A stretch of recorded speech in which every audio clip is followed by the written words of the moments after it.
Hi, Rasheeal Dixon here from mindworthyinfo.com, and I'm happy that you are able to join me. By now, I hope you got the basics of being a mystic down pat. You feel the feeling and know that this is a feeling like no other. There is no such thing as a coincidence. Everything falls into place when you see where consciously everything must fit. So today, we talk about the easiest way to ruin your life. This way is so easy that many will do it and they won't even know it. They will keep on giving themselves the bad end of the stick, but they won't even know it. So they will continue to designate their problems to some outside source or to some issue beyond what they are causing within themselves. You know what I mean? You'll have folks who will see things continue to spiral down and just say erroneous statements like, this is the way life is, or live in so much doubt of things getting better that they'll speak optimistic sometimes. But within their consciousness, they hold on to doubt like how a baby do to a bottle. Listen to how outwardly a person will say they want a better life, or they will say they want something better, but their actions don't confirm what they are saying outwardly. You don't change your imaginal acts and see yourself in a better light and dispel any conversation that spoke about what you didn't have or how you are lacking, then you will continue to see a world that mirrors, and I mean that mirrors, what you consciously claim. Colossians 3:2 states, set your affection on things above and not on things on the earth. The things that come from above are the things that come from above the normal, rational mind. When you set your affection on things from above and not on things from the earth, what you're doing is setting your faith and affection on whatever you claim consciously. So you're turning from within. Affection is a sign of love, and love is a strong feeling. People will love to complain, but won't admit that feeling because if they did, it would contradict what they speak about hating or whatever they're complaining about. When they do this, they are breaking the laws of non-resistance.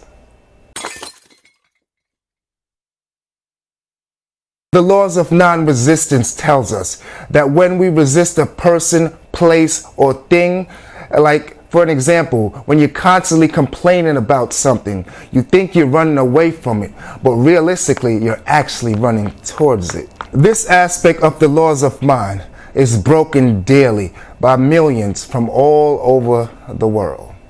Here is a clear example that will make you see how this law is being broken. Look how many people will complain about hating their job or their boss, but will never do anything beyond complaining about hating their job or their boss. Their outward resistance doesn't do anything to stop the fact that in consciousness they have claimed this job, even though outside they will say they hate it, but in consciousness, in our actuality, they would actually be frightened to death if they were to lose their job, or the thought of losing a job is actually frightening in the back of their mind. This is just one of many scenarios. It can also be applied to relationships that are dead, where a person would claim they hate their spouse and will say how much they hate them, but will still stay in a toxic relationship only because they have gotten comfortable. This comfort zone defeats an individual and pumps them up with so much fear of the unknown that they become a pillar of salt. Remember that salt in its day was a common preservative. They had no refrigeration like how we do today, and salt preserved the meat and the food before man figured out how to harness the power of electricity, and later down the line we created refrigerators. So when God turned someone into a pillar of salt, since you are God, you are preserved and stuck in your ways, unchanged and embattled with self-defeating thoughts. But his wife looked back from behind him and she became a pillar of salt, Genesis 19:26. You see what happens to his wife. This is Lot's wife. Lot means covering veil. The covering veil is a state that everyone goes through. And when you lift that veil, then you will be able to capture the city. This is to capture your emotions and feelings.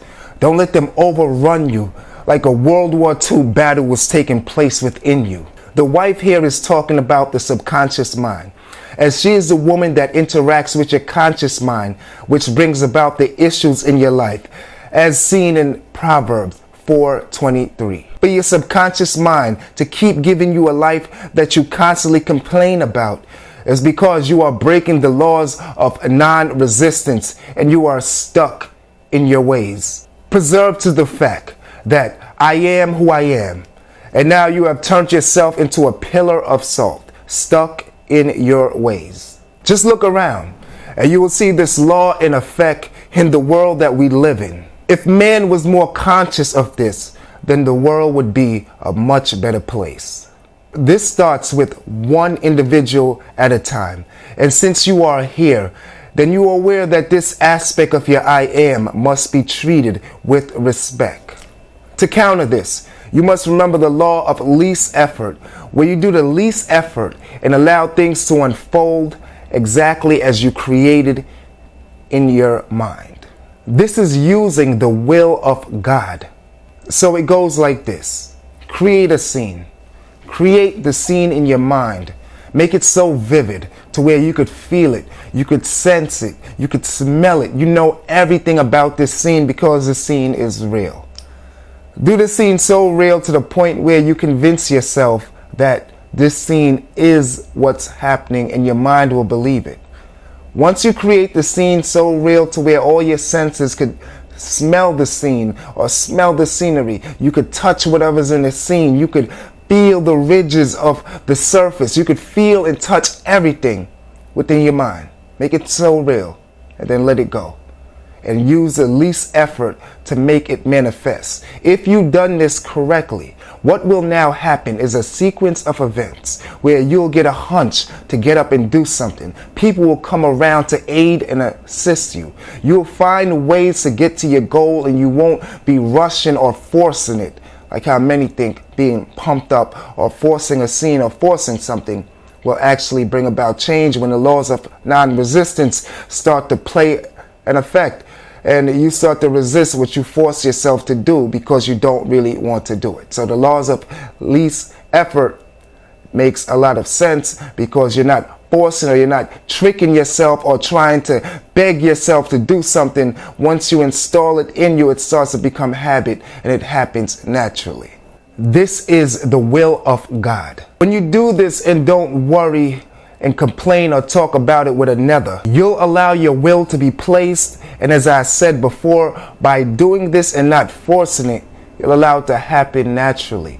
And therefore, you will get motivation out of nowhere. Inspiration will happen to you, and you will see how things will work out in your favor. Always, and I repeat, always tell yourself that the will of God is your will, because I am God. So tell yourself this: the will of God is my will because I am God. So anytime that doubt or something creeps in, tell yourself that. Just this phrase alone, this simple affirmation, will help you when self-doubt comes in or when you get feelings or emotions that aren't self-motivating. It's more self-defeating. Remember, affirmations are supposed to mean something. So many people will say, I am rich, I am abundant, but it seems like the opposite happens. It's because they still haven't gotten a grip on the laws of non-resistance. The average person doesn't have an understanding of this immutable law of God, which actually helps shape the laws of mind, which helps shapes human existence. A person is just the sum total of their beliefs, as Quimby taught. So try to convince yourself of something and do as I outlined and just let it go. Think of it like this, especially when it comes to the law of least effort. If you wrote a letter, placed it in an envelope, got a stamp, went to the post office and mailed it, dropped it in the mailbox, Would you worry about the letter getting to a friend? Or would you walk out of the post office in total confidence, knowing that your letter will be mailed the minute that you dropped it in the mailbox? Well, the feeling or the imaginal scene that you use or you create to solve your problem must be given the same attitude and the same feeling and the same approach that you do when you're mailing a letter. You use the least effort when it comes to mailing a letter. It's not difficult, it's not hard. You know what to do in order to get the mail to where you need it to be. You can use this same formula with other areas of your life and the same tactic and the same approach, and it will help you greatly. Make it clear and know that you are mailing a letter of intent, and the recipient will be pleased with what they receive. After all, you are the recipient, and the letter was written with your special intention in mind. A good tree cannot bring forth evil fruit, neither shall a corrupt tree bring forth good fruit. Matthew 7:18. The tree you plant spawns a tree of life filled with experiences that you eat from based on what you plant. So if life feels bad, corrupt, and it feels like a hailstorm of problems, then that might be an indication that it's time for you to uproot this tree, and it starts in your mind. One of the worst things that you can do is when you get around people and all that you guys have in common, or the only thing that you have in common, is that y'all will sit around and have a complain-a-thon and just discuss your problems and create a problematic atmosphere or a thought consciousness atmosphere where it's just problems, worries, doubts, and issues flowing as the dominant part of the conversation. This will create more problems. The laws of non-resistance is very important, and if you don't counter it, like how I previously discussed, then being in this type of complainer anonymous setting will only add fuel to the fire of complaints, and it will birth more complaints for all the parties involved. No one in a complain-a-thon or in a complainer anonymous type of setting will be changed if they don't properly counter it.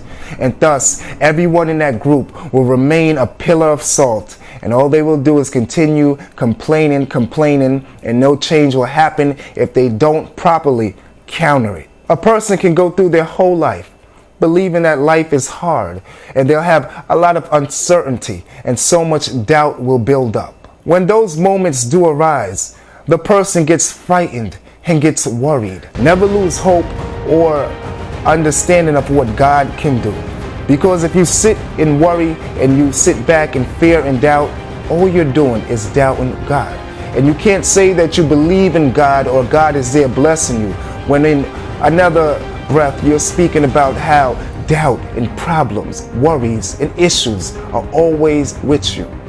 You can't say you believe in God and then believe like this. That would be being double-minded.